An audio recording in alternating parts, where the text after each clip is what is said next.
Hello, everybody. I hope you can hear me. We thank you so much for joining us today. My name is Jen Gross. I'm the Midwest Regional Director for DU, and I am based in Illinois. I work with students in Illinois, Wisconsin, Minnesota, Iowa, and that's it. Minnesota. Yep, four. So I work in those four states. So if you happen to attend high school in any of those states, I am your counselor. If you noticed on the slide, there was a contact your counselor QR code. I will be adding actually the link to the chat a little later on so that you can reach out to your individual counselor. I am going to be behind the scenes. I am not the one giving the presentation, but I'm here to help moderate and move us along. But I do have a little bit of housekeeping I'd like to help let you know some information on how you can participate as well. So we do have closed captioning available. So if you need that accessibility, you can go ahead and access that on your screen. Also, to participate, if you want to ask a question, you definitely can do that by using the Q&A portion. That is where you're actually allowed to ask a question. If it's admissions related or anything that's not related to English and the literary arts, I can go ahead and address those. I'll usually type in an answer. And our professor, Christy, will go ahead and do a Q&A towards the end. So she will do some of your questions live. Also, the chats area is where we can add those links again. So go ahead and keep an eye on that. You're able to go ahead and copy those links so that you can utilize them later on. So without further ado, let me introduce Christy Ulibarri, who is the Associate Professor of English and is going to lead our presentation tonight. Thank you so much for joining us. Hello, everyone. I'm going to share my screen, and we are going to do a bit of a PowerPoint. So I hope you can see it okay. There it goes. So welcome to the Department of English and Literary Arts. Our current chair is Dr. Maik Nawasu. We will be having a new chair when you're all coming in the fall, which we will be voting on in the spring. And you can see our atrium there. I want to introduce you to Dr. Graham Faust. He is currently the Director of Undergraduate Studies. He'll be your go-to if you have questions about the major or anything up until July. Starting July, I will be taking over as Director of Undergraduate Studies, and you can contact me. You'll see my email is at the bottom along with my office. You're welcome to always set up an appointment if you want to meet in person. We can always Zoom, whatever works for you. I'm going to walk you through two of the three concentrations. I don't think we have time for all three. We offer to our majors in the department. The first is literary studies, and the second is creative writing. English education is also available. There is some work with Mordridge, which is the School of Education, that happens there. It's a bit more rigorous of a degree, and so it has a lot of complications. So we'll not get to that today, but you'll be able to access it through program requirements and descriptions. And you can actually see all of these, the major requirements, through the bulletin.du.edu. You can also sort of look at the type of courses we offer. We have this sort of off the main website on what we call Digication. It's sort of a portfolio site. You can sort of access it to find anything that you are sort of interested about the major, all of your forms. It'll walk you through how to do honors and distinctions if you're interested in doing a thesis. So Digication is sort of the place for all the logistics. And then for registration, advising, and events, there's a distribution list. Graham or I will write you all and let you know what's happening and when it's happening. So when you go into the bulletin, you'll notice that the descriptions are pretty boring.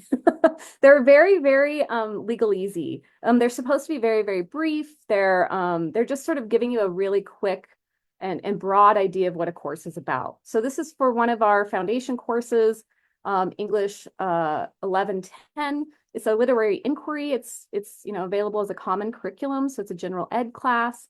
And you'll see that it's very brief. It introduces students to a variety of ways. Let me close this, sorry. Variety of ways that poetry, fiction, and/or drama expand our understanding of what it means to be human. Topics vary, right? When you go into There it goes. The digication or the distribution list descriptions, you get something much more rich, right? This is where you'll get the actual detailed descriptions of the courses that professors are going to be having in the fall, winter, or spring.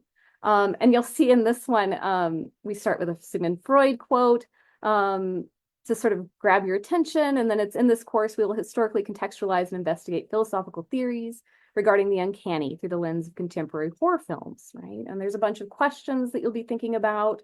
Sometimes you'll get like a sort of list of books, or in this case, the films and where you can access them. So I just want to sort of make you aware, right, that the bulletin, while it does give you sort of the breakdown of all of the things you're going to need for your degree, the actual meat of your courses is going to be happening on Digication and the distribution lists, where you'll get to see what you get to take, right? So let's talk about the literary studies concentration.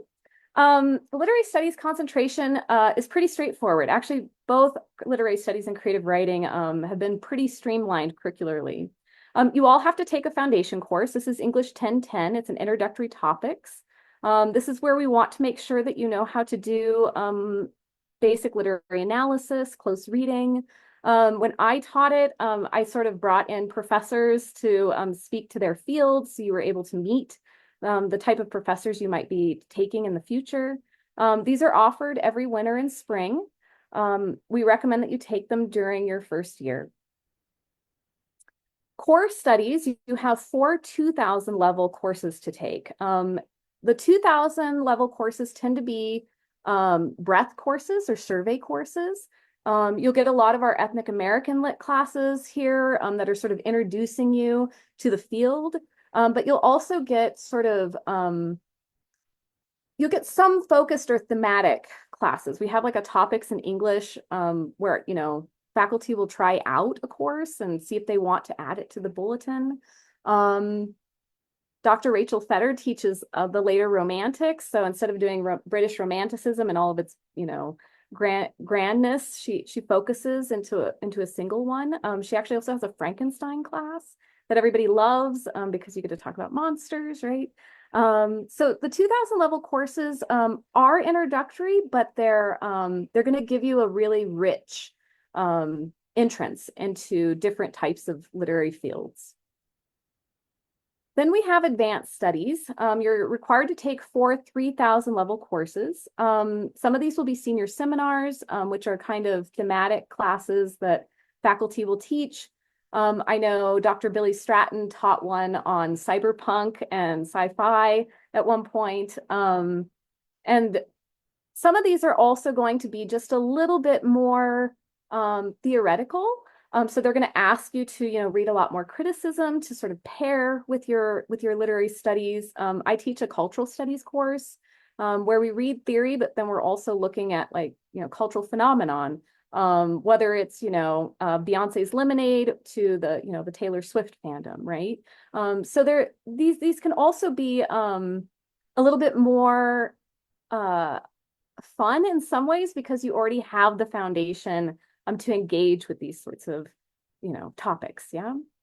You have 2 electives that you get to take. You can take them in anything you want. The electives are wide open. Sometimes this is where the literary studies might want to take some creative writing courses, which you're welcome to do as a literary studies concentrating major.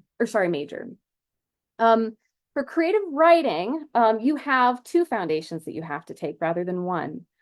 You have to do an introduction to creative writing, and you have to do the introductory topics to English. The introduction to creative writing is going to introduce you to how workshops work. You'll start sort of figuring out what genre you prefer to write in. Although you'll get to take classes in all the genres, right? Fiction, nonfiction, or I should say prose, and then poetry, right? You'll have core studies. You'll have 1 intermediate poetry workshop, an intermediate fiction workshop, and then you get to take 2 additional 2000 level classes. These can be literary studies. They can be more writing forward, although I find that there's not more writing at the core level. other than the workshops. And you're sort of stuck with only taking 2 at this point. This changes a bit with advanced studies. You're again asked to do 4 3,000 level classes. One of these classes must be an advanced workshop, but we offer about 3 or 4 different types of advanced workshops. So if you wanted to take all of your 3,000 level classes in workshops, you probably could to some extent. You will want to sort of save at least one class, I think, for a senior seminar, just to sort of give yourself a capstone, right? Give yourself a sense of where you've come, right? Or how far you've come. There is an elective. You're allowed to take at least 1 additional English class elective. So it's 1 less than the literary studies concentration. Distribution requirements. We have 2 distribution requirements. And what these do is they're supposed to shape those core and advanced studies and give it some depth, I guess. So the first is the diversity requirement. You're asked to take 3 courses that focus on ethnic and or international literature. We have a wide range of courses. We have a globalization and culture course. Dr. Nwasu, our chair, teaches African and African diaspora literature. I teach Latino literature and US immigrant fiction. All of these would count for your diversity requirement. Some of these might work in certain workshops, but that will depend on what topics the professor decides to focus on. International, not from the US, but usually Anglophone or in English, right? We also have a historical period requirement, and this is relatively new. All majors must take at least 2 courses that focus on literature written before 1700, 2 that focus on literature written between 1700 and 1900, and 2 courses that focus on literature written after 1900. Because of the historical period requirement, it has sort of ensured that a lot of your core studies and your advanced studies and your electives will be sort of trying to meet these requirements on some level. So expect that to happen. We will obviously advise you as you move through the program to ensure that you're meeting these requirements. You don't have to, always sort of map it out yourself, right? And then, as we say, many courses count for multiple requirements. For instance, a course on the Harlem Renaissance would count toward both the diversity distribution requirement and the literature after 1900 requirement, right? And so in this sense, you don't have to take, right, a brand new course for each. They will often count towards 2 or more things at once, right? Let's see. Okay, the maximum, minimums, and GPA. This is just so you know the sort of limitations of the major, right? The sort of ways in which we ensure that you're getting through and that you're having a rigorous education, right? So we say we require that there are no more than 3 courses at the 1,000 level. In the case of, like, say, the creative writing concentration, you already are going to have 2 that are required. So you're only allowed to take 1 more at the most. The minimum credits that you need to get an English major is 44 credits. The maximum is 60 credits, and DU does not allow you to go over that, right? So you have to be sort of vigilant about how many courses you're taking. And remember, each course is 4 credits, give or take. You must earn a C- or better in all English classes for them to count towards your major. And then I want to introduce you to honors and distinction. This is basically the ability to write a thesis and graduate with distinctions in your major. English majors in the University Honors Program and majors who wish to receive distinction must complete a critical or a creative thesis during the senior year. And you do have an option if you're a creative writing concentrated major, you get to write a creative thesis, right? Additional requirements and a blank statement of intent form are available on our education site, so you can sort of see how that works. It'll also walk you through how you can sort of put yourself on the track for distinction. The statement of intent form must be completed by the students, signed by the thesis advisor, whoever you want to work with to, craft this thesis, and is submitted to the Director of Undergraduate Studies by the end of week 9 of the spring quarter of the student's junior year. So you have to decide if you want to do this in your junior year. And then you would write it over your senior year. In the spring quarter of your senior year, you would seek distinction by submitting your thesis to your thesis advisor and a second faculty reader. Graham is happy to answer any questions you have about this. I've worked actually on 3 theses. All 3 of them have won the highest award that our department offers, which is the Mary Cass Award. And it's a wonderful experience, especially for those of you who want to go into more research forward careers or actually want to go into grad school. And it's just a sort of great way to showcase everything that you've really taken from the program, right? And put it to use. And I think this is the end. Yeah, sorry, let me go back. I'll stay there. I do want to also just state before we end here that we have been working a lot towards professionalizing our undergraduates.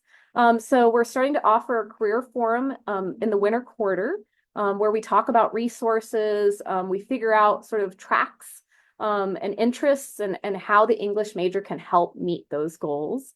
And more faculty are offering professionalization courses. So for example, Dr. Scott Howard is offering a course on entering the publishing industry in spring. And I think he'll be offering that next year as well. So you have also a lot of opportunities to make the English major matter, right? For your future lives, not just while you're in DU, right? But yeah, that's my my PowerPoint. I'm happy to answer questions. I will stop sharing. Okay. Oh yeah. It looks like Okay. we have a couple of questions for you. Okay. Do you want me to read them to you or do you want to read I them? have it up. Okay. I'll Okay. Thank you. Um, Okay, so the first question is, do professors often help students get job placement or internships relating to their majors or help them get connections that do that? So we don't have a dedicated internship program in the department, but there are internship possibilities at our division level. So in the College of Arts, Humanities, and Social Sciences. There's also a career advancement office, right, that we work a lot with to ensure that you guys have resources to do that. In terms of actual job placements, most of us are willing to work with you on resumes. The career office is also going to help you with resumes, how to move through, job search sites and that kind of thing as well. So you'll have a lot of resources coming from different angles, but we do help you translate the English major into other industries. And then the next one is, can English majors take electives outside the English department? So the electives that I talked about in the actual major are meant to be electives in English or in ENGL, right? But you have a lot of opportunities to take electives outside of our department. In fact, after you're done with your common curriculum, your minor and your major, you still have a lot of credits that you're going to have to meet to get to that 120, right? That's required for a BA.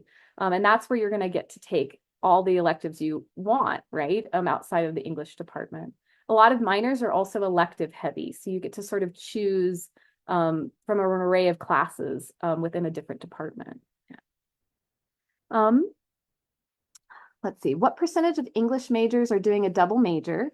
And what are the typical double majors? The range between minimum and maximum credits is wide, so it makes me assume that students are doing double majors. That's true, very true. I'd say almost all of my advisees are double majors. I have seen a lot working in the socio-legal studies. English is a really good pairing for socio-legal studies and those who want to go to law school. And part of that's because of how we teach critical thinking and the ways in which we engage with critical work, right? So I see that a lot. Psychology is really, really popular also as a double major. And psychology is a little bit more strict, I would say, in terms of the major. And so a lot of the students will be able to get through, like, say, the English major first and then sort of concentrate more on on their second major if they would like. So yes, very typical. Yeah. Let's see. What would you say are some top employment fields or jobs of English and literary arts majors? Okay. So this is a resource I just put together. I'm currently the career placement officer. And there's a lot, there's a lot of jobs that English majors go into. I mean, if you want to stay within the field, publishing is an obvious sort of go to, as is sort of copy editing, website copy editing is often something that happens there too. But we actually see a lot of English majors end up in law. Anecdotally, because Denver is a huge banking industry, I've had a lot of my students go into banking, and have enjoyed it. Even as readers, right? So I think that there's a lot of different possibilities there. And there's resources on the Digication page, if you would like to look at those closer. Okay. Are there study abroad programs offered specific to the English major? So we do have one in Edinburgh. It was run by a professor emerita, and it's currently being taken over by an assistant professor. So there is one if you want to go to Scotland. But there are so many opportunities for study abroad at DU. Honestly, this is like the best part of DU. You all get to do study abroads, and there's multiple ways that you can approach that. Let's see. The last question is, could you take a creative writing minor while majoring in English? There's not a creative writing minor, there is a writing minor. And that's actually a little bit, I mean, you get to take creative writing courses, but you can also take courses in the writing program, which actually isn't a part of our department. It's actually its own program entirely. And it's not even in our college, right? But they do a lot with composition, exposition, argument, that kind of thing, speech writing. So you get to take those courses and creative writing courses. And yes, you're more than welcome to minor in that while also majoring in English. Those were some great questions. And if there are any more, please feel free. We've got a little bit of time, and you can add those into the Q&A section. The Global Masters program, was that the one you were talking about with the DU has Global Masters program with the University of Glasgow in Scotland with creative writing, I believe. And is that the one you were I think that's the one that Eleanor was working on. Yeah, that's something that's really interesting, where a student does 3 years undergrad and then they do their senior year study abroad at one of 3 universities we work with, but then they actually apply to the master's program at that university. So they have 5 years, they get 2 degrees, they get their bachelor's that is domestic, but they also get their master's, which is international. So that's a pretty cool program too, to kind of take a look at. And what I'll do is I will find the link to that and put that in the chat here in just a moment. But what great information you provided. Thank you so much. You talked about some of the career development aspects and everything. What kind of mentoring do you see with some of your students? I'm a little curious about that. Maybe some of our students would like to know if you're still working with alumni later on and things along those lines. Yeah. So this is relatively new at the undergrad level. We've been really doing it a lot at our graduate level. And so as career placement officer, I've been trying to bring it into the undergrad more. We've been putting together alumni panels. Actually, it was a bunch of the career forum was created by undergrads that wanted to sort of talk about the job market and the current state of affairs, right? And the ways in which humanities don't seem to have career-oriented possibilities, or we're told that they don't. But when in fact, actually English majors, especially coming out of DU, have one of the highest rates of employment, right? Directly out of college. And so we're trying to help the students, one, understand their power, right? English gives you a lot of tools that we don't always think about. Yeah, you had talked so greatly about, students are able to get double majors and things along those lines. I think that when you have a school like DU that offers the quarter system, that gives a lot of flexibility, and especially those students, if you're coming in with any AP or IB credit, that is even going to give you more flexibility, especially if you're doing research. You might be able to drop down to like 3 classes and focus more on research. But then you also have the opportunity to do multiples where you can do a double major, major and a double minor, or add a concentration. And I think what happens is you might take something that you didn't totally expect to take and really love it, and you might take another thing that you didn't expect to take and totally go, okay, one and done, it's an elective. But you're going to find things that resonate with you that you can add and enhance with what you're doing with your educational path, which I think is wonderful. So Yeah, I excellent. totally agree. Well, I don't see any more questions. Again, this, by the way, I think I forgot to tell you this. This has been recorded, so you're going to be able to go back and take a look at the presentation, and see if there's anything that you wanted to pick up on that you maybe have missed, or if you took some notes and there was something else you wanted. Go into the chat and make sure that you grab those links that are there. I think I have one more that I'm supposed to get you, and I'm trying to figure out where that is. Hang on, I think it's right. I've got so many screens open right now. So let me grab that one real quick so that you can contact your counselor if I can find it. Also, Jen, you have Yeah. a question Oh, is that there? says, what are UG admission decisions? When are, sorry, UG Oh. admissions coming out? Yes. So right now we're getting ready to meet for our regular decision and our early decision 2 candidates. The We meet this next week, and so I would say here mid-February are when decisions are going to come out. If you are applying for financial aid, you'll want to make sure that you have your FAFSA and your CSS profile completed. This It's not a There's a priority deadline. It's not a set in stone deadline, but the sooner you have that information, and if you're applying for need-based aid, the sooner we can go ahead and complete those documents are completed, and we can go ahead and have an award letter available to you. But you'll get an email after school. We don't disrupt the classroom. So it'll be closer to, like, I want to say 6 o'clock our time here in the Midwest, or 5 o'clock Denver time is when we typically send those emails out saying that the admissions decisions are available, and you'll go into your DU application portal and be able to go ahead and take a look at that. You'll also, in that application portal, if you see there's an application checklist, just above that, there's a box for financial aid. If you click on that, you can also see what your financial aid checklist is if you might be missing something as well. So that's kind of like your one stop for everything. So those will be coming out here in mid-February, not too long from now. So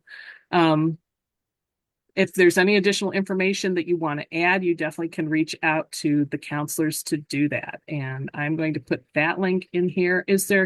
I put your email in, Christy. Is there anything, did you want to put that in one more time so that students have that? Oh, sure. Oh, and Yeah. I think there's one more question in as well. I think you're getting thank yous. Oh, thank you. Okay, so Thank you. here's the connect with your counselor so that you can do that. And I think that's everyone. Thank you so much again for taking time out of your evening to attend this program. Again, this will be available a little later on, and we're right at 8 o'clock. So thank you so much. Thank you. Bye-bye.